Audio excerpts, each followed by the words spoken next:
Good morning all of student. मैं Subodh sir एक बार फिर स्टर्लिंग ग्रुप ऑफ स्कूल की तरफ से क्लास 10 की बायोलॉजी का साइंस का चैप्टर लेकर मैं आप लोगों के सामने उपस्थित हुआ हूँ। आज मैं आपको ब्लड वेसल्स पढ़ाऊँगा। ब्लड वेसल्स मतलब होता है कि जो ब्लड का संवहन, ब्लड की जो फ्लोइंग आपकी बॉडी में हो रही है, किन किन माध्यमों से कैसे कैसे हो रही है, उसी के बारे में आज आपको अध्ययन हम कराएंगे। और जो चीज़ें आपको न समझ में आए तो आप कमेंट करके उसको दोबारा पूछ लीजिएगा। आज हम आपको ब्लड वेसल्स शुरू कर रहे हैं। ब्लड वेसल्स है क्या, इसकी इम्पोर्टेंस के बारे में आज हमको शुरू कर रहे हैं। The arteries, vein and capillaries, जो ब्लड वेसल्स होते हैं ये मुख्यतः 3 प्रकार के होते हैं: आर्टरीज, वेन और capillaries. Are a kind of thin pipes, एक प्रकार के पतले पाइप होते हैं जिससे ब्लड की फ्लोइंग होती है, ब्लड का बहाव होता है।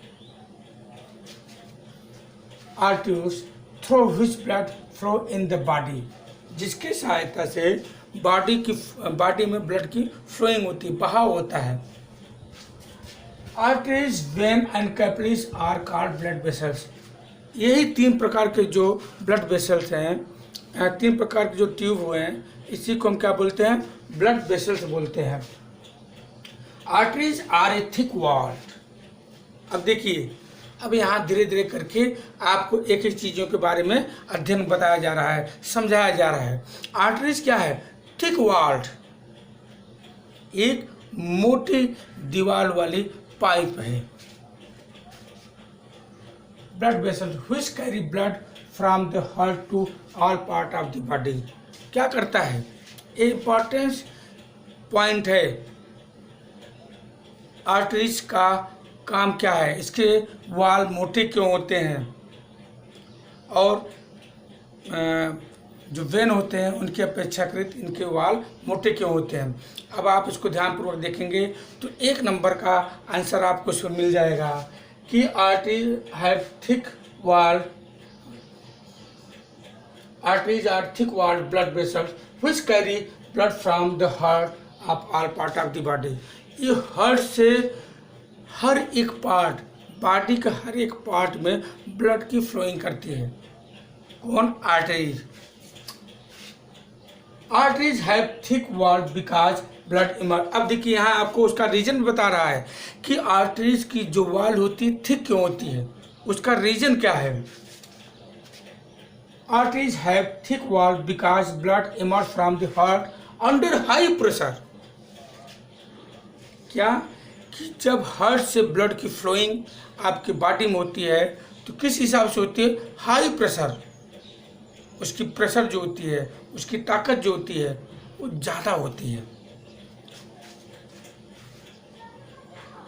Arteries are found in the whole of our body. देखिए, आर्टरीज क्या है कि इसकी वॉल मोटी होती है। क्यों मोटी होती है?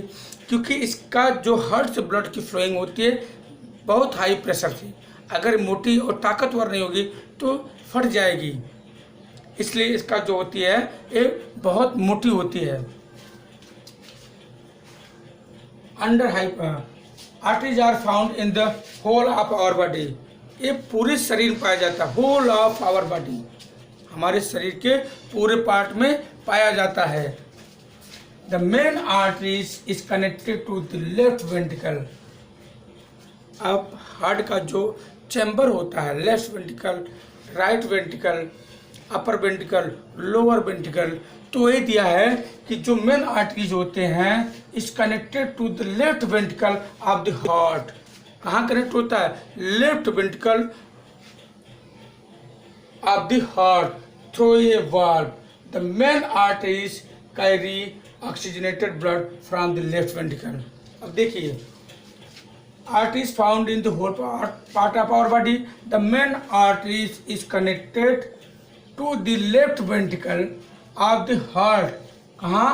जो हार्ट है उसके लेफ्ट वेंट्रिकल से एक कनेक्ट होता है थ्रू ए वाल्व। 4 वाल्व होते हैं, उसी किसी की सहायता से, वाल्व की सहायता से ये कनेक्ट हुए रहते हैं। The main arteries carry oxygenated, जो मेन आर्टरी होता है वो ऑक्सीजनेटेड मतलब उस ब्लड में ऑक्सीजन की मात्रा होती है जो हमारे शरीर में जाता है। Oxygenated carries oxygenated blood from the left ventricle to all part of the body. Left ventricle से all part of the body oxygenated blood को वो ले जाता है, एक्सेप्ट लंग, फेफड़े को छोड़ के, केवल फेफड़े को छोड़ के। Another arteries called pulmonary arteries, जो दूसरे प्रकार के आर्टरीज होते हैं उनको हम क्या बोलते हैं? Pulmonary arteries.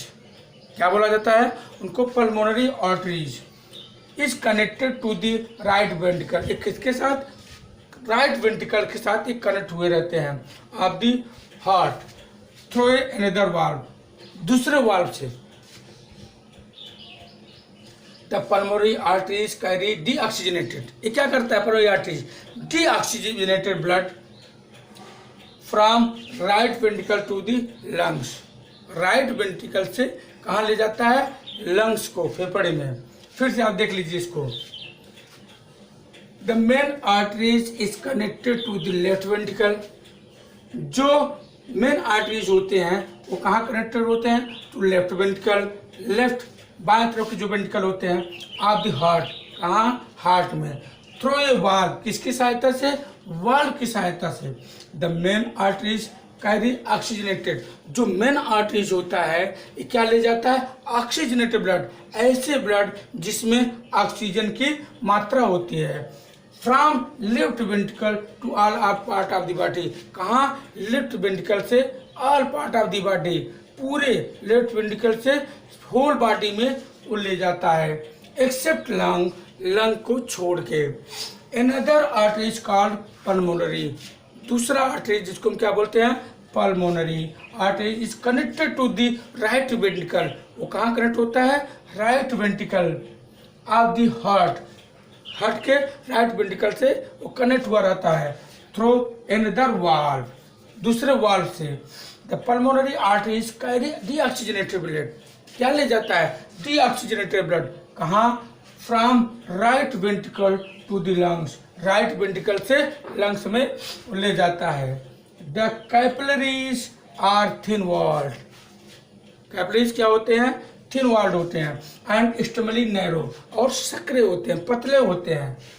Tubes are blood vessel which connected arteries to vein, ये क्या करते हैं? आर्टरीज से वेन में कनेक्ट हुए रहते हैं। तो हम आशा करते हैं कि आपको ये अच्छे समझ में आई होगी।